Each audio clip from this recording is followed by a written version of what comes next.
Welcome to Biology on Earth. In this video lecture, we are going to discuss about prions. Now, जो prions हैं, they are called the infectious proteins.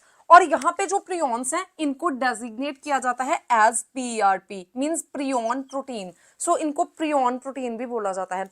यहाँ पे ये जो prions हैं, ये infectious होते हैं and ये disease cause करते हैं. Even they cause the cell death in nerves. So that's why they cause the neurodegenerative disease.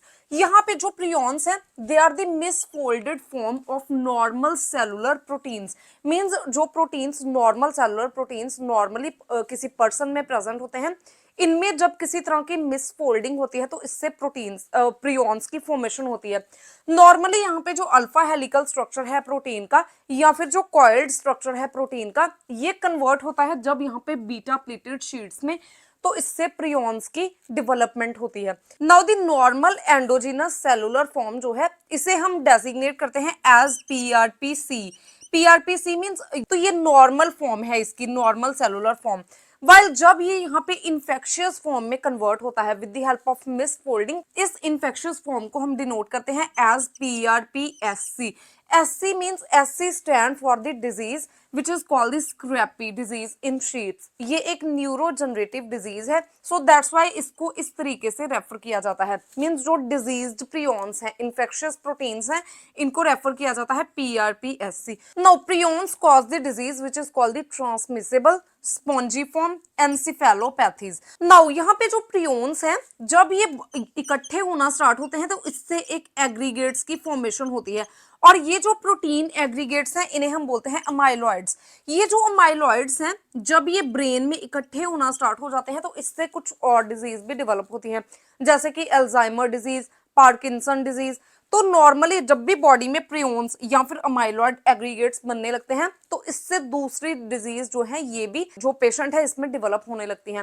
And these all disease are called as the neurodegenerative disease. Now in case of humans जो prions हैं ये बहुत सारी न्यूरोजनरेटिव disease cause करते हैं. कुछ न्यूरोजनरेटिव disease जैसे कि फैटल फैमिलियल इंसोम्निया, ये जो डिजीज है it cause the trouble in sleeping.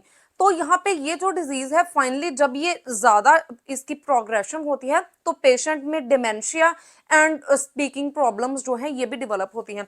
उसके बाद सेकेंड इज कुरू. जो कुरू डिजीज है it is also the transmissible spongiform encephalopathies. ये जो डिजीज है ये एक ट्रांसमिसिबल डिजीज है. There is a island in Australia which is called the New Guinea. इस आइलैंड पे एक रिचुअल है कि ये at the funeral they ate the brain of their died relatives. तो इस वजह से ये जो डिजीज है ये स्प्रेड होती है बहुत सारे लोगों में, क्योंकि ये एक ट्रांसमिसिबल डिजीज है. उसके बाद यहाँ पे अगर हम प्लांट्स के केस में देखें तो प्लांट्स के केस में प्रियॉन्स के रिलेटेड कोई भी नॉन डिजीज प्रेजेंट नहीं है. जो प्रियॉन्स हैं ये नॉर्मली एनिमल्स एंड ह्यूमंस को इफेक्ट करते हैं.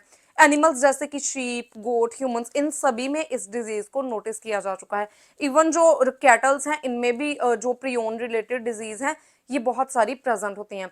So this is all about the prions. If you have any type of query regarding this topic, please ask me in comment section, and if you find the content useful, please like and share the video and subscribe my channel Biology on Earth.